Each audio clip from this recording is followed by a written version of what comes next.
প্রেম, বিয়ে কিংবা বিচ্ছেদের কারণে বারবার হয়েছেন সংবাদের শিরোনাম ঢাকাই সিনেমার অভিনেত্রী পরীমনি। বর্তমানে সিঙ্গেল মাদার হিসেবে বেশ আনন্দেই সময় কাটছে তার। সম্প্রতি এক সাক্ষাৎকারে তার প্রেম, বিয়ে, ক্যারিয়ার নিয়ে কথা বলেছেন পরীমনি। বলেন, মানুষ আমার প্রেমে পড়ে, আমি পড়ি না।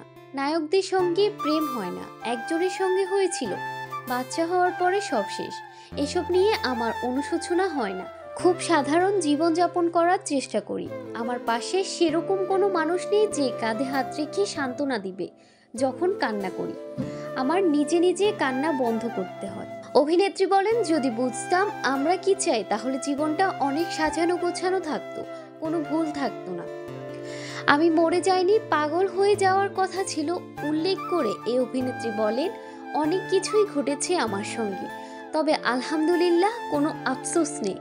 আমি জীবনকে অনেক সহজ করে দেখি। পরি আরও বলেন, দুঃখ হয়, কান্না পায়, আমিও তো মানুষ, যা মানুষের হয় আমারও তা হয়। পরি বলে তো আসলে পরিদের মতো জীবনযাপন না আমার, মানুষের মতো জীবনযাপন করি। বাঁচতে ভালোবাসি, আমার জীবনটাকে অনেক ভালোবাসি। যে জীবনকে ভালোবাসে তার তো এগিয়ে যেতে হবে। আমি সবার সঙ্গে কথা বলতে পারিনি, আমার কথা বলার আলাদা জোন আছে। আমি 2-4 মিনিটে বুঝে যাই আসলে তার সঙ্গে আমার 1 ঘন্টা কথা বলার জায়গাটা আছে না নেই। আমার যেখানে জমবে না আমি ওইখানে থাকি না।